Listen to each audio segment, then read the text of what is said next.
Hello friends, the prevalence of obesity and diabetes have reached an epidemic proportions in the developed world. Nearly 10% of the world's population is suffering from it, and hence the role of insulin resistance and its consequences has come to a forefront of medical research. Insulin resistance increases with increasing body mass index, waist circumference, and in particular waist hip ratio. These reflect increased adiposity, especially increased level of visceral fat tissues. Fatty tissues produce a number of cytokines which have been associated with insulin resistance. Insulin resistance sets the stage for type 2 diabetes, metabolic syndrome, sleep apnea, Polycystic Ovarian Syndrome, commonly called as PCOS, heart attacks, stroke, kidney disorders, and Alzheimer's. Which factors link insulin resistance to this syndrome are not yet precisely defined, but the indications are that the elevated plasma free fatty acid level plays an important role in the development of skeletal muscle insulin resistance. I am Dr. Anand Kishore, and today I am going to try to simplify this seemingly difficult concept called as insulin resistance. Let us understand what is insulin resistance. Insulin reduces blood glucose by inducing glucose uptake in insulin sensitive tissues such as skeletal muscles, fat, and heart. When this ability to transport glucose into the cells of skeletal muscles, fat, and heart is diminished, it's called as insulin resistance. When you have insulin resistance, your pancreas makes extra insulin to make up for extra sugar. For a while, this will work and your blood sugar levels will stay normal. Over time, though, your pancreas won't be able to keep up. If you don't make changes in the way you eat and exercise, your blood sugar levels will rise. That's called as hyperglycemia along with blood insulin. That is hyperinsulinemia. Insulin resistance sets the stage for type 2 diabetes. The same thing is explained in this diagram. Carbohydrates enter the digestive system and break into sugar. Sugar enters blood and the blood sugar rises. Beta cells of Langerhans in pancreas produce insulin. Cells absorb sugar for energy or storage and the blood sugar comes down. This is what normally happens. What happens in insulin resistance?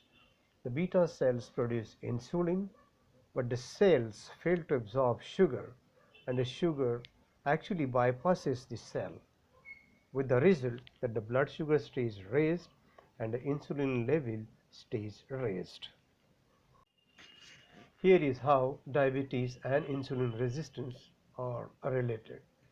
Type 1 diabetes exhibits hyperglycemia, that is high blood glucose, and hypoinsulinemia, that is the level of insulin is low. While as in type 2 diabetes, there is hyperglycemia, blood sugar is raised, and hyperinsulinemia, that even insulin level is raised. Insulin resistance is the primary cause of type 2 diabetes, and it occurs many years before type 2 diabetes starts. What are the characteristics of insulin resistance?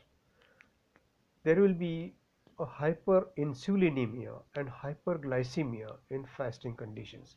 Both insulin and glucose will be high. HbA1c, glycosylated hemoglobin, which generally tells you an average blood sugar over the past 3 months, will be raised. There will be postprandial hyperglycemia. Blood glucose will be raised after food. A fasting triglyceride level will be over 150, that is hyperlipidemia. And there will be impaired glucose tolerance along with impaired insulin tolerance. Continuing the characteristics of insulin resistance, you might have increased hepatic glucose production, waistline over 40 inches in men and 35 inches in women, blood pressure of 130/80 or higher, Fasting blood glucose will be more than 100. HDL cholesterol, which is supposedly a good cholesterol, level will be under 40 milligrams. You might have skin tags, and some people might have the patches of dark velvety skin called as acanthosis nigricans. What are the risk factors? Obesity, especially belly fat. Carbohydrates, usually high glycemic index food. Gestational diabetes, diabetes that makes its appearance during pregnancy. Health conditions like non-alcoholic fatty liver disease and polycystic ovarian syndrome. A sedentary lifestyle, a family history of diabetes, smoking, ethnicity. It's more likely if your ancestry is African, Latino, or Native American. Here are some more risk factors. Hormonal disorders like Cushing's syndrome and acromegaly. Sleep problems like sleep apnea. It's more likely after 45 years. Certain medications like steroids, antipsychotics, and the antiretroviral drugs used in HIV.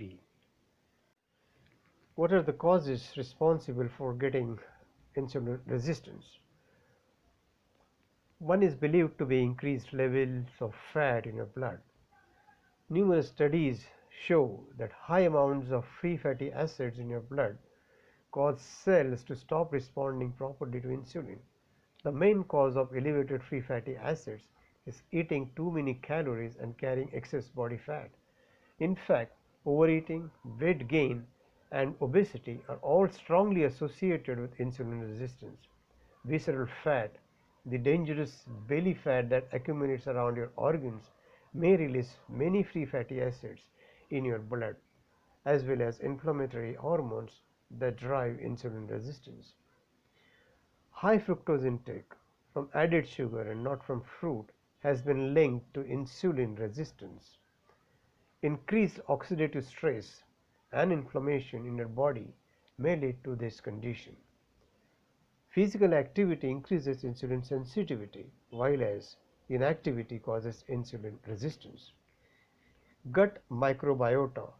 Evidence suggests that a disruption in the bacterial environment in your gut can cause inflammation that exacerbates insulin resistance and other metabolic problems.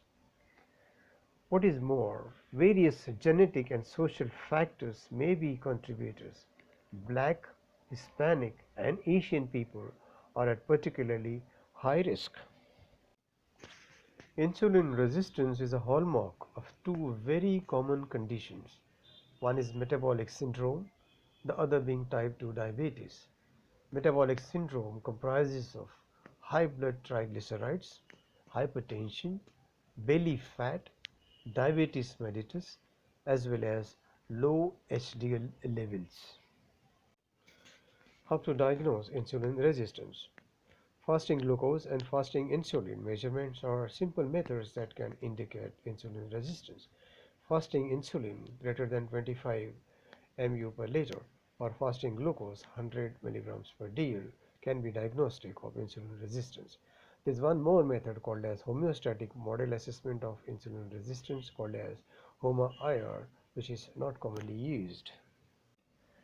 We should also know about insulin sensitivity. Insulin resistance and insulin sensitivity are two sides of the same coin. If you have insulin resistance, you have low insulin sensitivity. Conversely, if you are sensitive to insulin, you have low insulin resistance. While insulin resistance is harmful to your health, insulin sensitivity is beneficial. What is prediabetes? Prediabetes means your blood glucose levels are higher than normal but not high enough to be diagnosed as diabetes. Prediabetes usually occurs in people who already have some insulin resistance or whose beta cells in the pancreas aren't making enough insulin to keep blood glucose in the normal range. Without enough insulin, extra glucose stays in your bloodstream rather than entering your cells. over time you could develop type 2 diabetes. Coming to the treatment, losing weight by proper diet and exercise schedule forms the hallmark of treatment of insulin resistance. There are medications like metformin and thiazolidinediones. These agents reduce insulin resistance by 1. Increasing insulin-dependent glucose disposal, and 2. Reducing hepatic glucose output.